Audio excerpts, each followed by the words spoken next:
How many times can a man joke about losing his wife before she finally believes he means it? Crystal lights spilled across the Grand Whitmore Ballroom high above Manhattan, turning champagne glasses into small constellations and wrapping 500 guests in the warm illusion that nothing bad could happen in a room this beautiful. At the center of it all stood Ethan Whitmore, 39, founder and CEO of Whitmore Capital, a white American billionaire whose name appeared on financial magazines almost as often as it appeared on buildings. Tonight, surrounded by investors, politicians, and old friends, Ethan looked exactly like the man the world believed him to be: controlled, confident, untouchable. Beside him stood his wife. Naomi Carter Whitmore wore black. Not morning black. Not yet. The silk gown followed her with quiet elegance as she moved through the ballroom, her deep brown skin glowing beneath the chandeliers, her natural curls swept gracefully away from her face. At 34, Naomi had mastered the strange art of standing inside wealth without allowing it to define her. For 9 years, she had stood beside Ethan. For 5 of those years, she had endured the same joke. It happened again just before the anniversary toast. "You know my wife," Ethan said, smiling as several board members gathered around them. "She still thinks she can tell me when I've had enough champagne." Laughter moved through the circle. Naomi gently removed the glass from his hand. "Because tomorrow morning you'll blame the headache on me." More laughter. Ethan slipped an arm around her waist. "Careful, Mrs. Whitmore. Keep embarrassing me, and I might finally divorce you." The men laughed first, then their wives. Someone lifted his champagne glass and said, "You've been threatening that for years, Ethan." 5 years, another friend corrected. Ethan grinned. Naomi did not. There had been a time when she would have smiled automatically. A time when she would have touched his arm beneath the table afterward and whispered that the joke wasn't funny. There had been a time when Ethan would apologize. Eventually, he stopped apologizing, because Naomi always stayed. The orchestra continued playing near the marble staircase. Beyond the floor-to-ceiling windows, Manhattan glittered beneath them, indifferent and enormous. Naomi looked at her husband's hand resting comfortably around her waist, then at his wedding ring, then at the faces waiting for her to laugh. Something inside her became very still. She placed her champagne glass onto a passing silver tray. "Okay." Ethan blinked. "What?" Naomi turned toward him. The laughter around them faded naturally as people sensed something in her expression that hadn't been there seconds earlier. "Okay, Ethan." His smile remained. He still didn't understand. Naomi had spent years wondering what this moment would feel like. She had imagined anger, tears, perhaps even relief. Instead, she felt calm. The kind of calm that comes when a decision has already been mourned in private. Ethan chuckled and glanced at his friends. "See? Now she's trying to scare me." Nobody laughed this time. Naomi slowly removed his arm from her waist. "I'm not trying to scare you."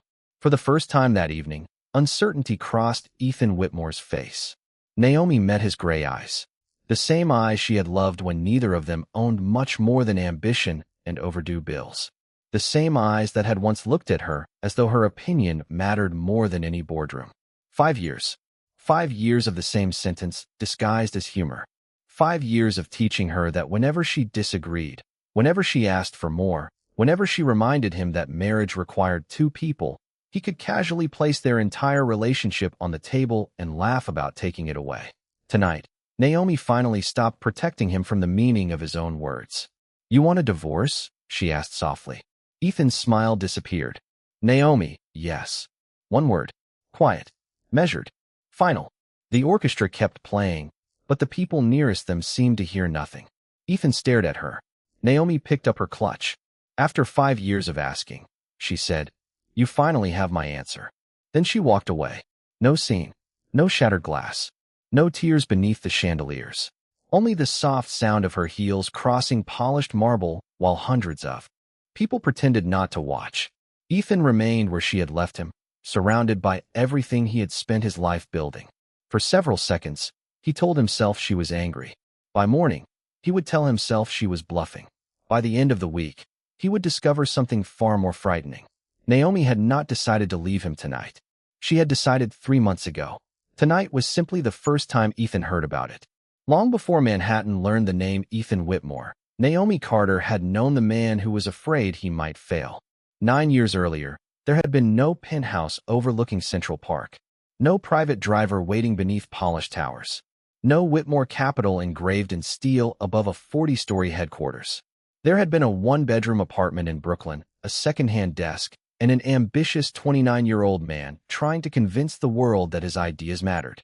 Naomi met him on a rainy October evening in a small coffee shop near Columbia University. She was 25, working as a strategy analyst while completing evening courses in finance. Ethan sat 2 tables away, surrounded by spreadsheets and empty coffee cups, arguing quietly with someone over the phone. "No," he said, pressing 2 fingers against his forehead. "I understand what they want. I just don't know how to give it to them without surrendering half the company." He ended the call and stared at his laptop. Naomi tried not to look. Then Ethan whispered to himself, "I'm finished." "You're not finished." His head lifted. Naomi immediately regretted speaking. "Sorry," she said. "You were thinking loudly." For a second, Ethan simply stared at her. Then he laughed. It was not the polished laugh he would someday use in ballrooms. It was younger, warmer. "You always give business advice to strangers?"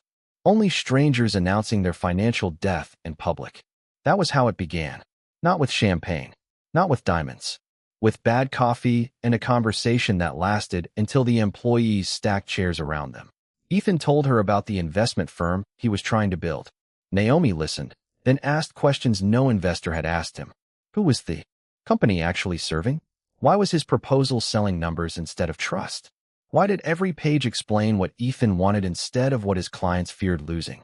By midnight, Ethan had stopped defending his presentation. He was taking notes. 3 weeks later, he secured his first serious investor. He called Naomi before he called his mother. "I got it." She could hear him breathing on the other end. "You got it," she corrected. "No," Ethan said. "We did."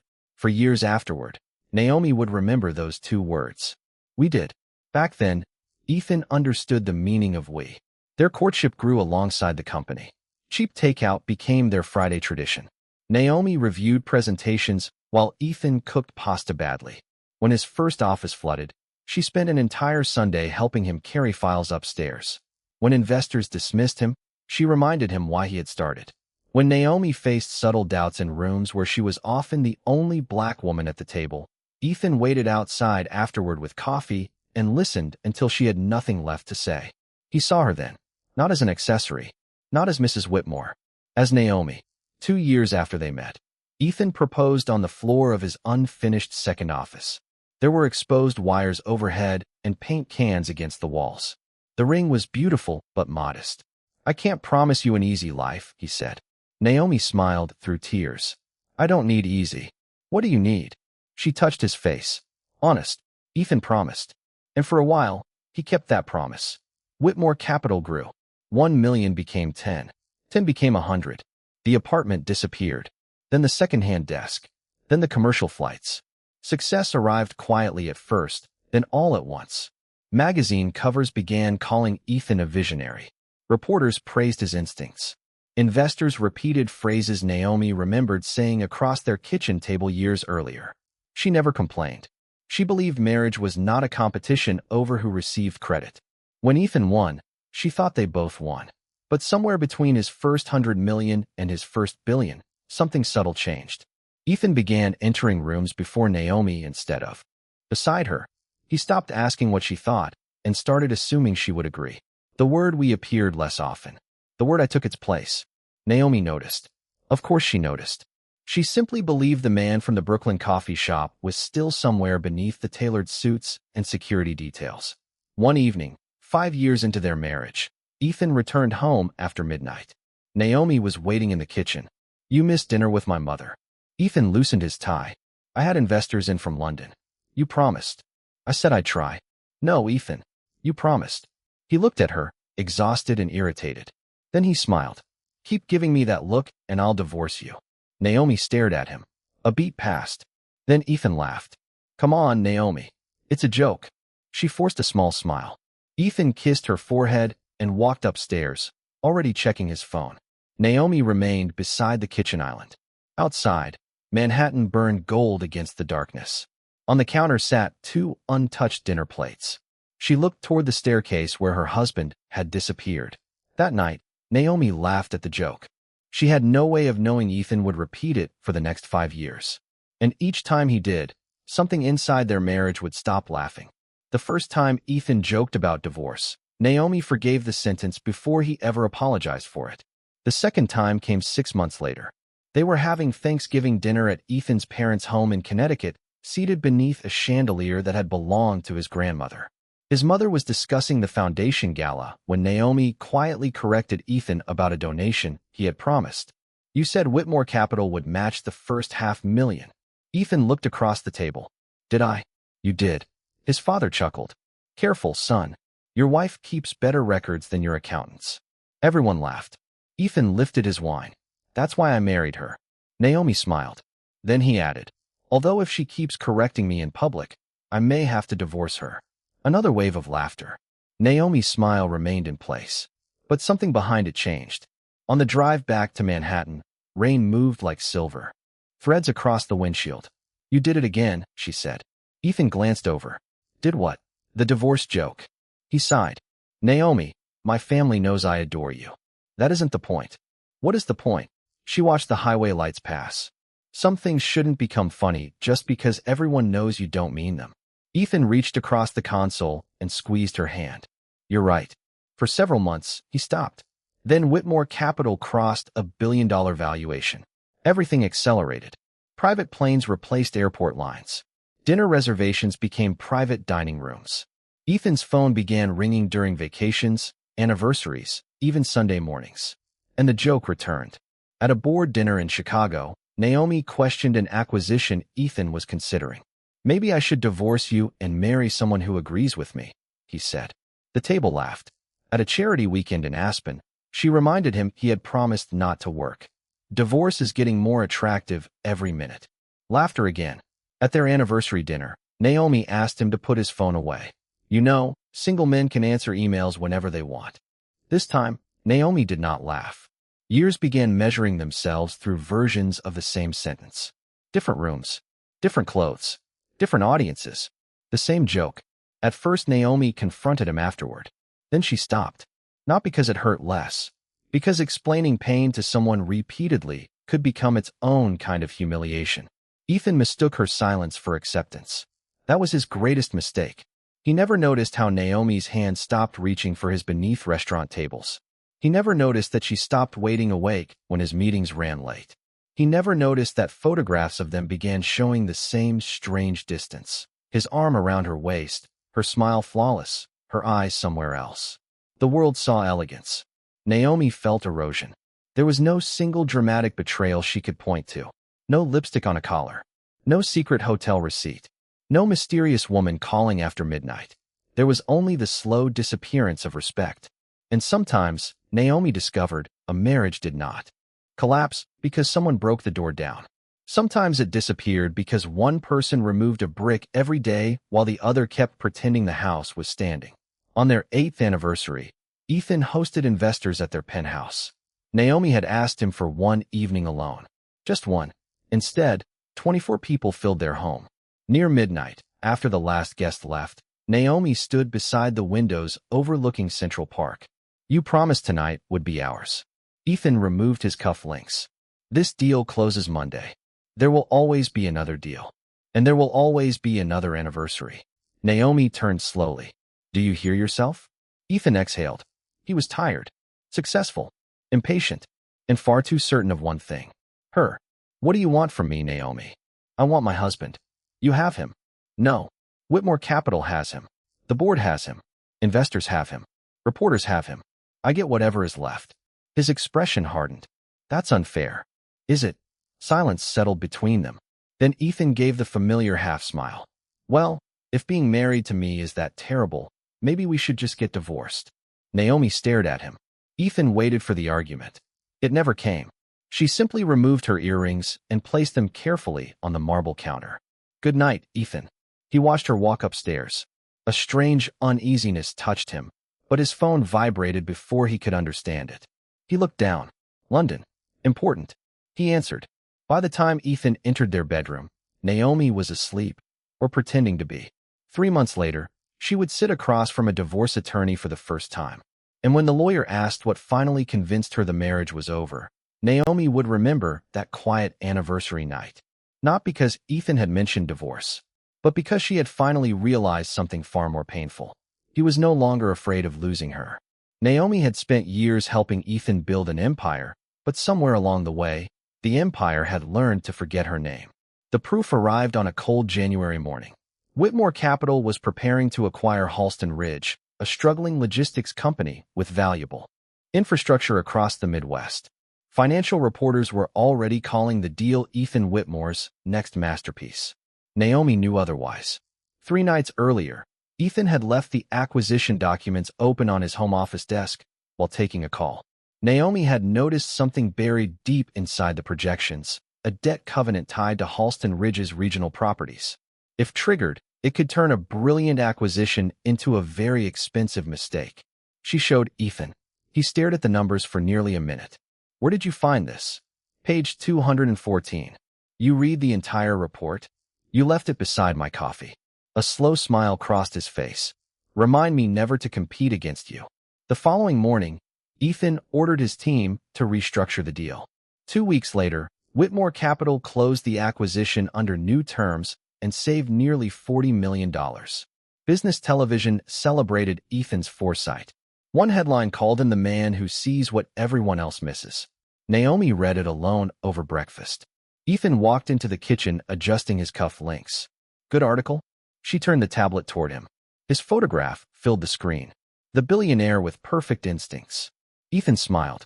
They always exaggerate. Naomi waited. Perhaps he would mention her. Perhaps he would remember the kitchen table, page 214, and the woman who had found what his entire acquisition team had overlooked. Instead, his phone rang. He kissed her cheek. Dinner tonight. You promised. I know. Then he was gone. Naomi looked at the untouched chair across from her. It wasn't the credit she wanted. It was recognition. There was a difference. And that difference followed them everywhere. At conferences, executives shook Ethan's hand and asked Naomi which charities kept her busy. At dinners, men explained markets to her, without knowing she had once helped design the strategies Ethan now used. One evening, a venture capitalist smiled at her and said, "It must be exciting being married to a genius." Naomi looked across the ballroom. Ethan was surrounded by people. It's certainly educational, she replied. She could have corrected them. She never did. Naomi had never wanted to compete with her husband. But slowly, painfully, she began to understand that Ethan had stopped seeing her as someone capable of standing beside him. She had become part of the scenery of his success.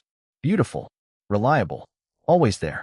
The realization sharpened months later at a private dinner with Whitmore Capital's senior partners. Ethan was describing the philosophy behind the company's earliest growth. Trust is more valuable than numbers, he said. Understand what people are afraid of losing, and you'll understand what they truly value. Naomi's fingers stopped against her wine glass. Those were her words. Almost exactly.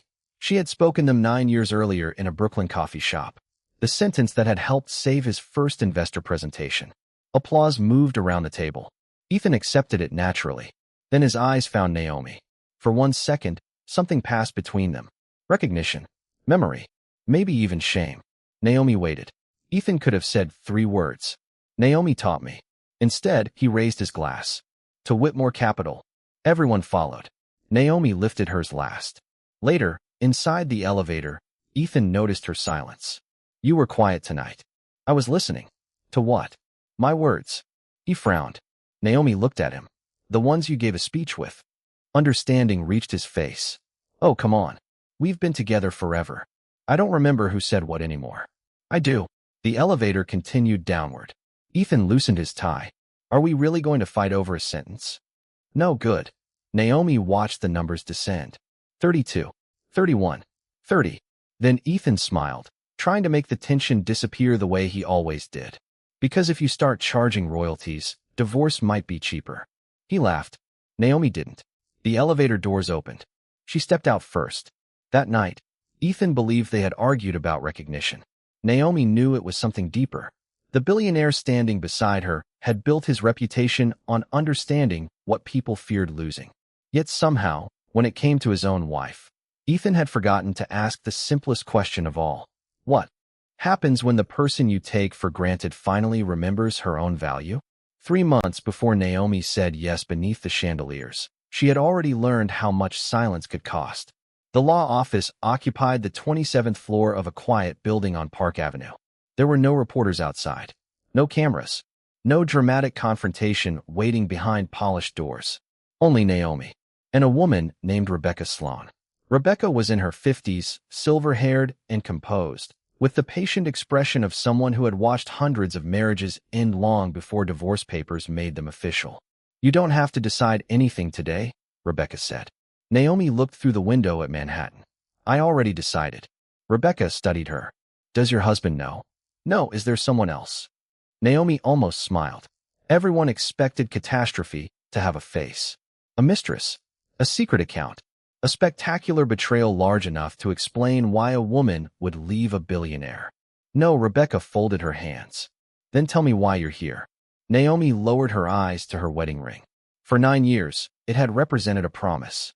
For 5, it had slowly become evidence of how much she had tolerated to protect that promise. "My husband keeps asking for a divorce." Rebecca frowned. "Literally. He calls it a joke." "How often?" Naomi considered the question. "Enough that I stopped counting." The answer remained between them. Rebecca did not offer sympathy. Naomi was grateful. She did not want pity. She wanted clarity. Over the following weeks, Naomi quietly prepared. She gathered financial records, reviewed property agreements, separated personal documents. She asked for nothing beyond what was legally hers. Most importantly, she began using her maiden name again in private. Naomi Carter. She wrote it on a yellow legal pad one afternoon and stared at it longer than she expected. The name looked familiar and strangely new. At home, Ethan noticed nothing. That was almost the cruelest part. He kissed her before meetings, asked whether she wanted anything from Paris, sent flowers when he missed dinner. He was not deliberately monstrous. He was simply certain. Certain Naomi loved him. Certain she understood him. Certain every wound could be covered with comfort, money, or another promise. Certain she would always be there. Then came the Whitmore Capital Anniversary Gala. 500 guests, crystal chandeliers, champagne, and the same old joke. "Keep embarrassing me, and I might finally divorce you." This time Naomi understood something Ethan did not. He wasn't asking a question, but she had an answer anyway. Yes. Now, the morning after the gala, Ethan stood in their penthouse kitchen holding a thick cream envelope. Naomi had placed it beside his coffee. He opened it. The first page stopped him cold. Petition for dissolution of marriage. He read it twice, then a third time. Naomi. She entered wearing a simple black suit, her curls pulled back, her expression calm. "What is this?" "You know what it is. You actually contacted a lawyer?" "Yes." His disbelief hardened into irritation. "Because of last night?" "No, then because of what?" 5 years. Ethan dropped the papers onto the counter. 5 years of what? Naomi looked at him. "That question is exactly why I'm leaving." For once, Ethan had no immediate response. He paced toward the windows. "You're angry? Fine. We can take a trip. Cancel everything for a week. This isn't a scheduling problem. Marriage counseling. I asked 3 years ago. I'll go now." Naomi's face softened, but only slightly. "You want to repair the marriage because you're finally afraid it might end." Ethan turned. "And that's wrong." "No. It's late." The words landed harder than anger would have. He stared at her wedding ring. "You're really leaving me?" Naomi slowly removed it. The pale line beneath it looked almost fragile. She placed the ring beside the divorce papers. Ethan's eyes followed the small circle of gold as though it were something impossible. "You spent 5 years joking about this moment," she said. "I spent 5 years hoping you'd understand why I wasn't laughing." "Naomi, I never meant any of it." "I know." That answer surprised him. She picked up her coat. That was the problem. He stepped forward. "Where are you going?" Naomi paused at the doorway. For years, Ethan had believed the most powerful words in their marriage were the ones he kept threatening to say. Divorce. Leave. Goodbye. But Naomi had discovered another word. One that required no shouting. No revenge. No permission. Yes. She looked at the man she had once helped build an empire beside. Then she opened the door. "I'm going home." Ethan glanced around the penthouse they had shared for years. "This is your home." Naomi's hand rested briefly on the door. "No, Ethan. This is where I kept waiting for you to remember I was your wife." Then she left. And for the first time in 5 years, Ethan Whitmore finally understood the difference between making a joke about losing someone and hearing the door close when they were truly gone. The first night without Naomi, Ethan slept on her side of the bed. He did not do it intentionally. At least that was what he told himself when he woke before dawn, one hand resting on the cold pillow where her head had been for nearly a decade. The penthouse was silent. Not peaceful.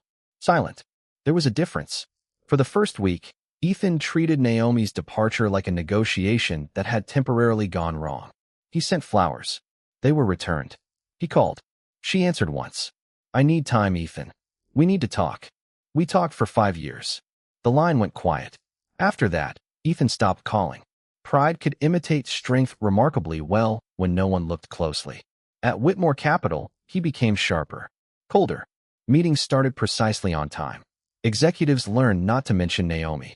When his assistant asked whether Mrs. Whitmore would attend the foundation dinner, Ethan stared at her long enough that she quietly removed Naomi's name from the guest list. Life continued. That offended him more than he expected. The city still opened beneath his office windows every morning. Markets moved. Deals closed. Money multiplied. And yet small things began going wrong. A partnership agreement reached his desk with a clause Naomi would have questioned immediately. A charity initiative collapsed because no one had considered how the announcement would sound to the community it claimed to serve. At a dinner with investors, Ethan repeated a joke and waited instinctively for Naomi's hand beneath the table.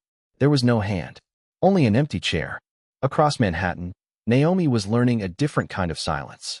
Her new apartment in Brooklyn had 2 bedrooms she did not need, imperfect hardwood floors, and windows overlooking a row of old brownstones. It was smaller than the Whitmore penthouse kitchen. Naomi loved it. The first evening, she sat cross-legged on the floor eating Chinese takeout because her dining table had not arrived.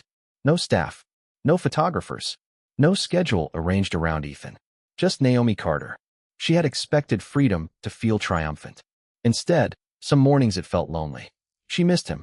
That truth embarrassed her until she understood that missing someone did not mean leaving them had been a mistake. Love could survive after trust became exhausted. So she let herself grieve. Then she worked. Naomi opened an old laptop and found folders she had not touched in years. Market analyses, strategy proposals, business models she had written before becoming Mrs. Whitmore in every room that mattered. One document was titled Carter Strategic Advisory, created 8 years earlier. Naomi stared at it. She remembered telling Ethan she wanted her own consulting firm someday. He had kissed her forehead and said, "When things calm down, we'll build it." Things had never calmed down. So Naomi stopped waiting. Her first potential client rejected her. The second meeting ended in 12 minutes. The third founder told her politely that being married to Ethan Whitmore did not qualify her to advise businesses. Naomi went home, removed her heels, and allowed herself exactly 10 minutes to feel humiliated. Then she reopened the founder's business plan. By midnight, she had identified 3 weaknesses in it. She emailed him a 2-page analysis for free. He called the next morning. "How did you see all that?" Naomi smiled. "I've been seeing things people miss for a long time." He became Carter Advisory's first client. Then came another, and another. 6 months passed. The apartment gained furniture. Her dining table became covered with contracts and coffee cups. Her name began appearing in business newsletters without Ethan's beside it. Meanwhile, in the Whitmore penthouse, a housekeeper discovered Naomi's old yellow legal pad inside a drawer. She placed it on Ethan's desk. That evening, he opened it. Most pages contained numbers, ideas, notes. But near the back, one sentence stood alone. Naomi Carter. Written repeatedly. Again, again, again, as if his wife had been practicing how to remember herself. Ethan sat in the dark for a long time. For the first time, he understood that Naomi had not left his world because she wanted another one. She had left because somewhere inside his, she had almost disappeared. Across the river, Naomi stood before the modest glass door of her first real office. Workers had finished installing the lettering that afternoon. Carter Advisory. No Whitmore. No borrowed prestige. Just her name. Naomi touched the cool glass and smiled. The empire she had helped Ethan build had taught her how powerful a name could become. Now she was finally building one of her own. 1 year after Naomi Carter walked out of Ethan Whitmore's penthouse, she entered another ballroom. And this time, No one needed to ask whose wife she was.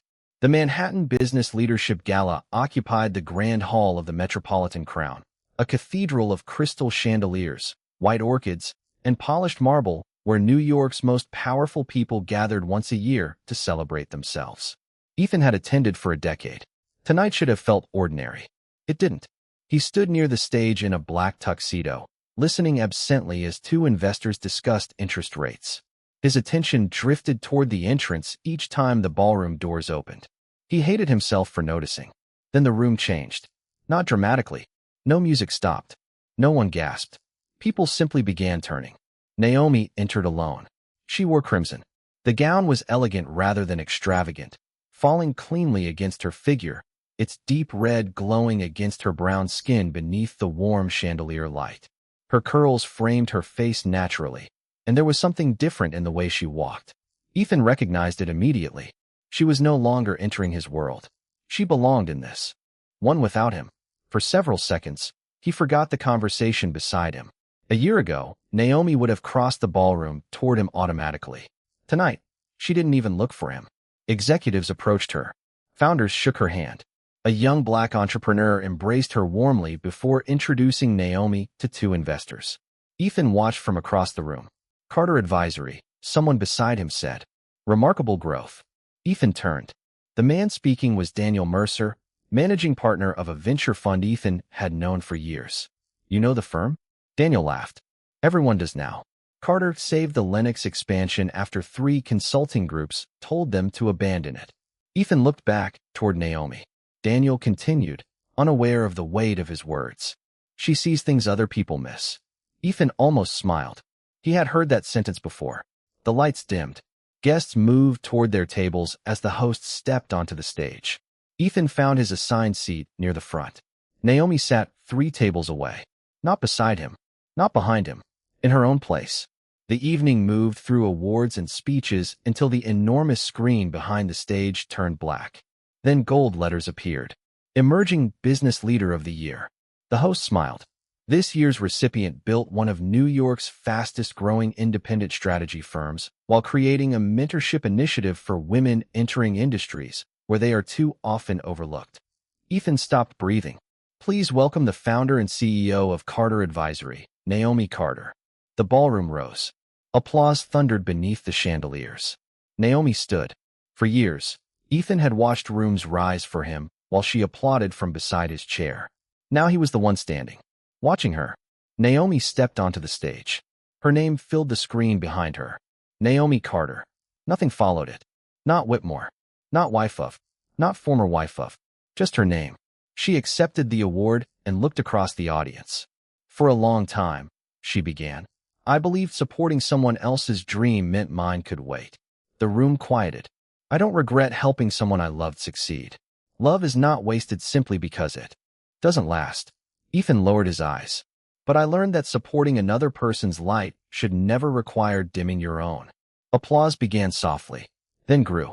Naomi smiled. To every woman who has spent years being introduced through someone else's name, please remember yours. Ethan looked at her, and for the first time, he understood the full weight of what she had lost inside their marriage. Not money, not opportunity, visibility. After the ceremony, their paths finally crossed near the ballroom doors. Naomi stopped. Ethan. Naomi. His eyes moved briefly toward the award in her hand. Congratulations. Thank you. You deserve that. A year earlier, those words might have mattered differently. Tonight, Naomi simply smiled. I know. No cruelty. No triumph. Just certainty. Then someone called her name. Naomi turned toward a group waiting to congratulate her. Ethan remained beneath the golden lights as she walked away. Once, he had believed Naomi's greatest place in the world was beside him. Tonight, surrounded by people who finally saw what he had stopped seeing, Ethan understood the truth. Naomi had never needed his spotlight. She had only needed to stop standing in his shadow. Regret did not arrive in Ethan Whitmore's life like a storm. It arrived quietly, carrying memories he could no longer explain away as jokes. 3 weeks after the gala, Ethan called Naomi. Not his assistant. Not his lawyer. Ethan. Naomi watched his name glow across her phone before answering. Hello. For a moment, he said nothing. I'd like to see you. Why? The question was simple. Ethan discovered he did not have a simple answer. Because I owe you a conversation I should have had years ago. Naomi looked through the windows of Carter Advisory. Her employees were leaving for the evening, their voices fading down the hallway. Whenever you're comfortable. That was new. Ethan Whitmore had spent years telling the world when to arrive. Naomi chose Friday. She chose the place too. A small restaurant in Brooklyn where they had eaten during their first year together, back when Ethan still checked his bank balance before ordering dessert. When Naomi arrived, he was already waiting.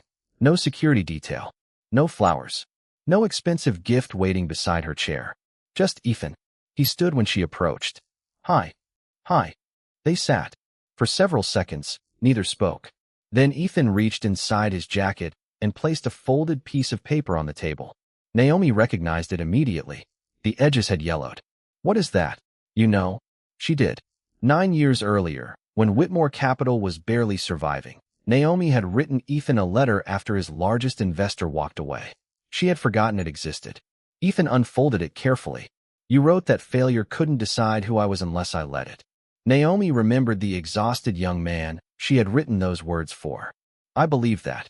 You believed in me before there was much evidence you should. There was evidence. What? You? Ethan lowered his eyes. For once, praise did not make him smile. I found this after you left. I kept reading it because I couldn't understand how the woman who wrote it became the woman who wanted nothing from me. Naomi's expression remained steady. I didn't want nothing from you, Ethan. He looked up. I wanted respect, attention, partnership. I just stopped believing I could ask you for them. The restaurant sounds continued around them. Glasses. Soft conversation. A door opening somewhere behind the kitchen. Ethan nodded slowly. I thought providing everything meant I was giving you everything. You gave me comfort. Naomi paused. That wasn't the same thing. He accepted the words without defending himself. That was new too. I've replayed those jokes, he said. Thanksgiving. Chicago. Aspen. Our anniversary. Naomi said nothing. I thought they proved something. What? That we were safe enough to joke about losing each other. A sad smile touched Naomi's face. And what do you think now? Ethan looked at the folded letter between them. I think I kept joking about losing you because somewhere inside me, I believed you never would leave.